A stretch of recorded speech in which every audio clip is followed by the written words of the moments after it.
The old men of Willow Creek used to say that the forest remembers everything, even the things people want to forget. Most folks laughed at that idea, thinking it was nothing more than a poetic phrase tossed into the wind by men who had seen too many winters. But everyone's disbelief slowly eroded the day an old Ford F-100, swallowed by vines, soil, and 4 decades of silence, was discovered deep within the abandoned northern pastures. It was the kind of mystery that wakes up a whole town, the kind that pulls memories from the shadows and forces old wounds back into the daylight. The discovery happened by accident, the way strange things often do.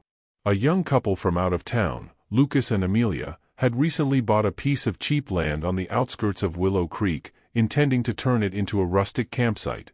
The property had once belonged to one of the oldest families in the region, though no one seemed to know exactly when it had last been occupied. The forest had reclaimed most of it, leaving only stretches of thorny weeds, massive oaks, tangled undergrowth, and, as it turned out, something else buried beneath time itself. Lucas had been wandering through the brush when his boot hit something solid and metallic. At first, he assumed it was an old water tank or perhaps a rusted farm tool long abandoned. But as he brushed away layers of leaves and mud, he realized the surface curved in a way he recognized. A fender. Blue paint, barely visible, lurking under flakes of rust. Amelia helped him clear more, and soon both stood frozen, staring at what was unmistakably the hood of a truck. Not just any truck. A 1950s Ford F-100. But it wasn't simply abandoned. It was sunk into the earth, almost as if nature had intentionally swallowed it. Bushes grew through the wheel wells. Moss clung to the steering wheel beneath the shattered window. Roots wrapped around the chassis like skeletal fingers, intertwining with the frame as if the forest had adopted the machine as one of its own. Word spread through town by evening, and by morning, dozens of locals made their way to the property, guided by curiosity and the unspoken sense that this wasn't just a vehicle, this was a secret. Something about the way the truck sat, entombed beneath the trees, felt wrong. Some said it looked like someone had tried to hide it. Others whispered the opposite, that the forest had dragged it down into the soil as punishment. The sheriff, an aging man named Howard Briggs, arrived late in the afternoon. He stood staring at the buried truck for almost a full minute, saying nothing. No one knew what he was thinking, but the way his jaw tightened hinted at something deeper than simple surprise. When Lucas asked if he had ever heard about an old truck going missing, Briggs shook his head with a slow, deliberate motion. But his eyes told another story. The following days were filled with speculation. The Ford F-100 had been a popular truck in Willow Creek back in the late 50s and 60s, owned by farmers, carpenters, hunters, and mechanics. But 40 years? That placed the disappearance somewhere in the early 1980s. And oddly enough, people realized that the early 80s was also when one man from Willow Creek vanished without explanation. His name was Raymond Keller. Raymond had been many things to many people. To some, he was a quiet, hard-working mechanic who kept mostly to himself. To others, he was a troubled soul, haunted by something no one fully understood. He owned a small repair shop near the center of town and was known for his skill with engines, especially classic American trucks. He had a particular fondness for F-100s, once claiming they were the most honest machines ever built.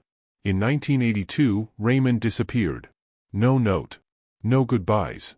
His shop was found locked. His house, empty. His few relatives shrugged it off, saying he probably ran off to start again somewhere far away. The police searched half-heartedly but found nothing suspicious. Eventually, Willow Creek forgot him. But the truck changed everything. People started whispering that the Ford buried in the North Woods matched Raymond's. Old photographs emerged, showing him beside a similar blue F-100, smiling in that quiet, reserved way he always had. The resemblance was uncanny. Same model year. Same color. Same chrome details on the grille. The sheriff didn't say anything publicly, but privately, the discovery stirred something in him. He had been a rookie deputy at the time of Raymond's disappearance.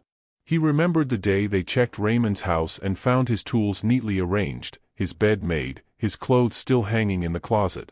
It was as if he had stepped outside expecting to return later, but never did.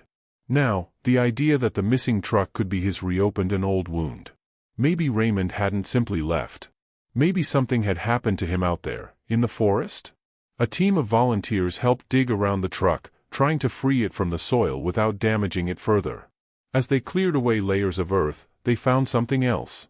A thick chain wrapped around the rear bumper, buried deep in the ground, as if someone had tried to pull the truck out at some point but failed. The chain looked rusted beyond recognition, fused with the earth after decades underground. Then, on the fourth day of excavation, they found something that made the air around them turn cold. The driver's door was locked. When they finally pried it open with careful hands, they discovered a single object sitting on the bench seat, a leather wallet, cracked and covered in mold. Inside, preserved amazingly well, was an identification card. Raymond Keller. The discovery hit the town like a thunderbolt. Suddenly, the forest had given back a piece of a mystery that had gone unanswered for 40 years. Questions surfaced like ghosts rising from forgotten graves. Why was the truck buried? Why was the wallet left inside? Where was the body? And perhaps most haunting, why had no one looked for him more thoroughly back then? Old-timers who knew Raymond began sharing stories. Some recalled seeing him a few days before he vanished, looking distressed. Others remembered murmurs about a feud he had with a local landowner, someone powerful, someone feared. There were rumors of debts, threats, even a late-night argument overheard behind the diner. But rumors were all they had ever been.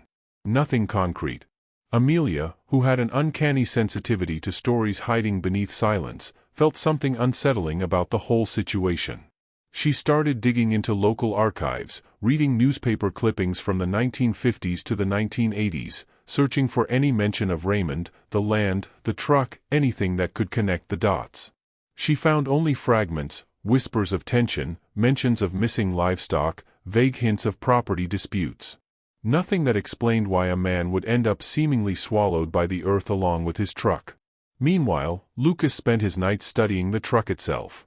Despite the rust and decay, he treated it with a kind of reverence, almost as if the machine could speak if he listened closely enough.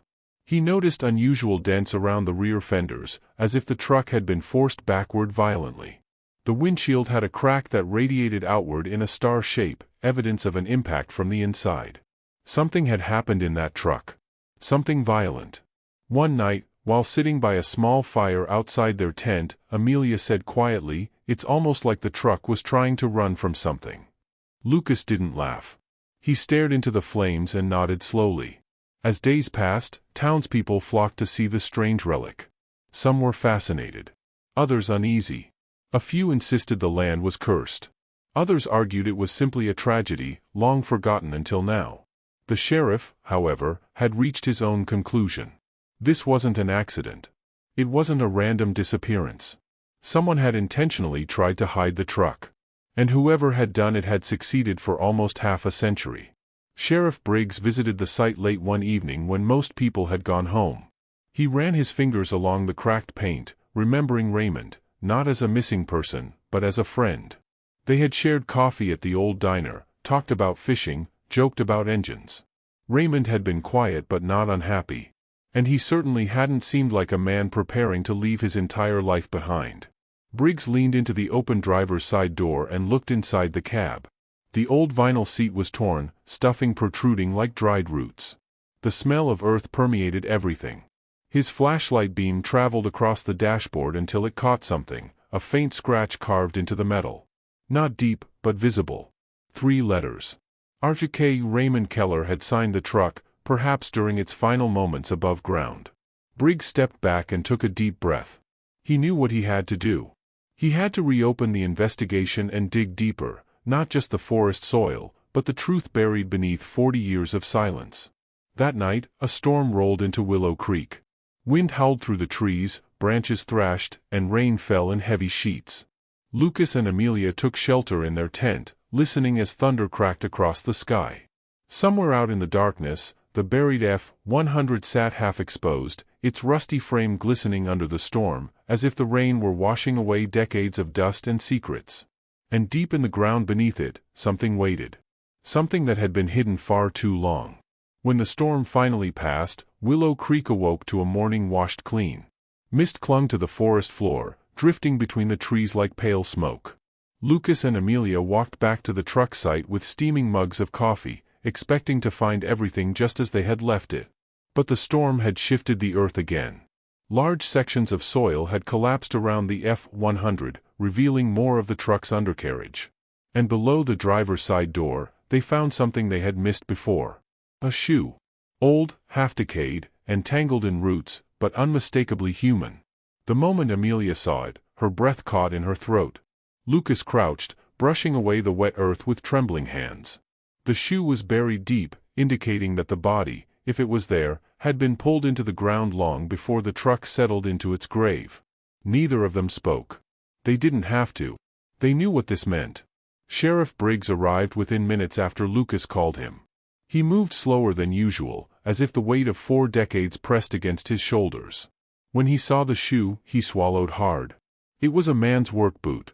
The kind Raymond Keller used to wear. The sheriff called in a forensic team from the county. Willow Creek hadn't seen such activity since the early 90s. Vans rolled in, experts stepped out with equipment, markers, cameras, bags, tools. It felt as if the quiet forest had suddenly become a crime scene, not from the present, but from a ghost of the past. They excavated carefully and methodically. What they found chilled everyone: the partial remains of a human body positioned under the truck, twisted awkwardly, one arm raised as if trying to shield itself from something. A piece of flannel shirt still clung to the ribcage, threads barely holding together. In the chest pocket, they found a small, rusted object. A key. The key to the F-100's ignition. The sheriff closed his eyes. There was no doubt anymore. This was Raymond. And something terrible had happened to him. Word spread quickly through town. People who barely remembered Raymond suddenly spoke his name with reverence, as if acknowledging someone who had become part of the land itself. Old suspicions resurfaced. Old grudges. Old ghosts.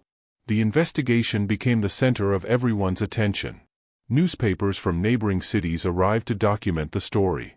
A local historian stepped forward with diaries and old maps, wanting to help reconstruct what might have happened. Even those who had once dismissed the forest's mysteries began watching the trees differently, as if expecting them to whisper their secrets in the wind. Amelia studied documents for hours at a time. Lucas listened to stories from the elders. Together, they began assembling a picture of the man whose life had been forgotten but whose truck refused to stay buried forever. Raymond Keller had been honest, quiet, and hardworking.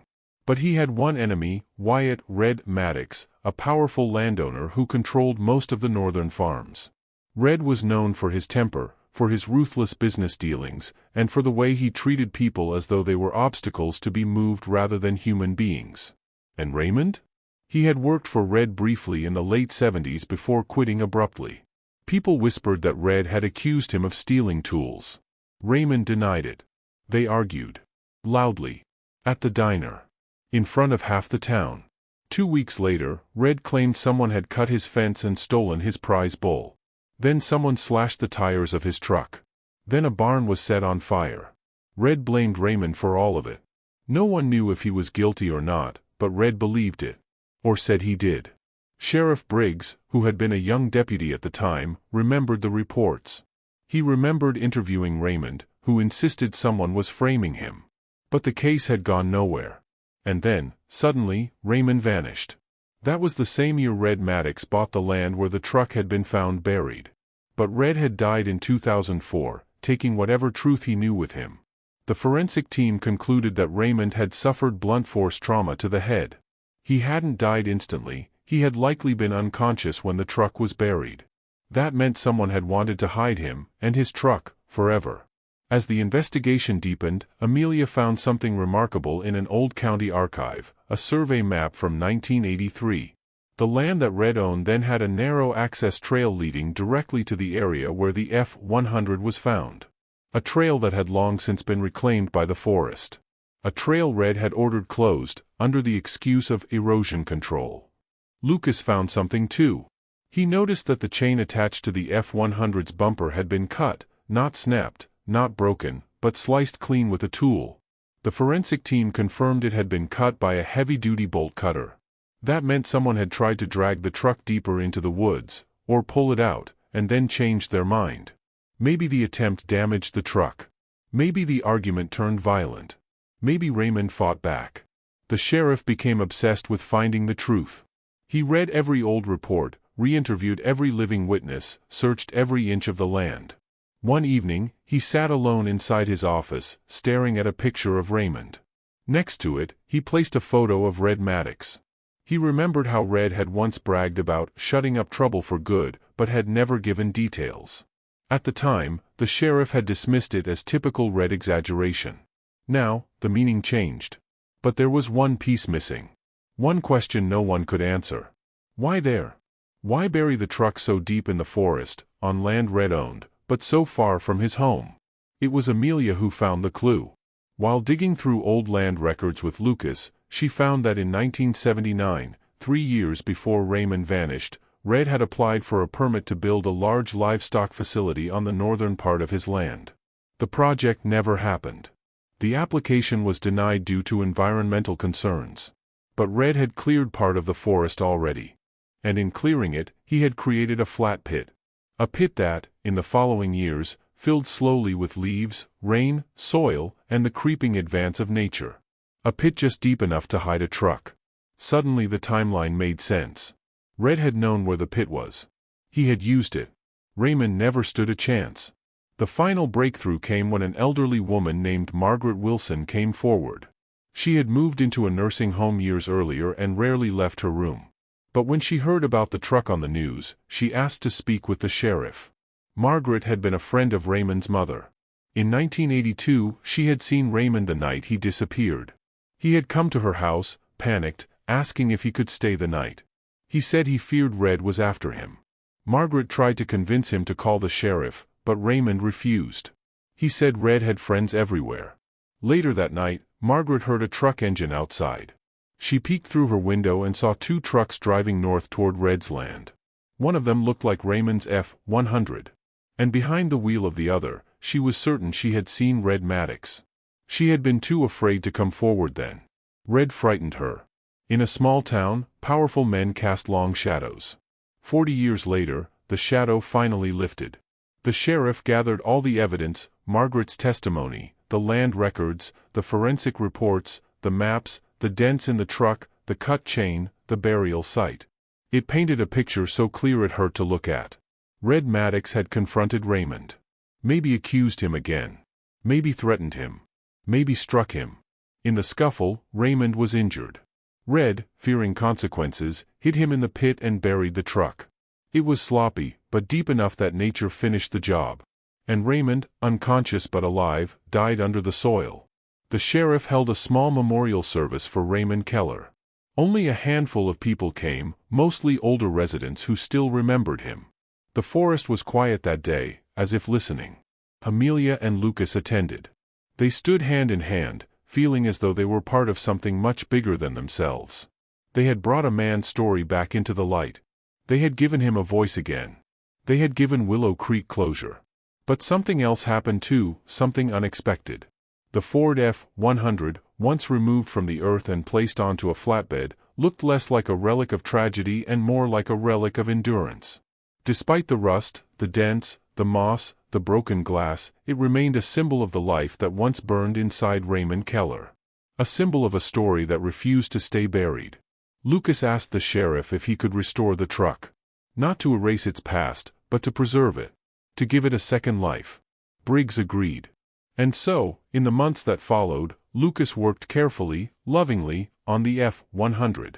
He cleaned the frame, restored the engine as best he could, and left certain scratches untouched. RK remained carved in the dashboard.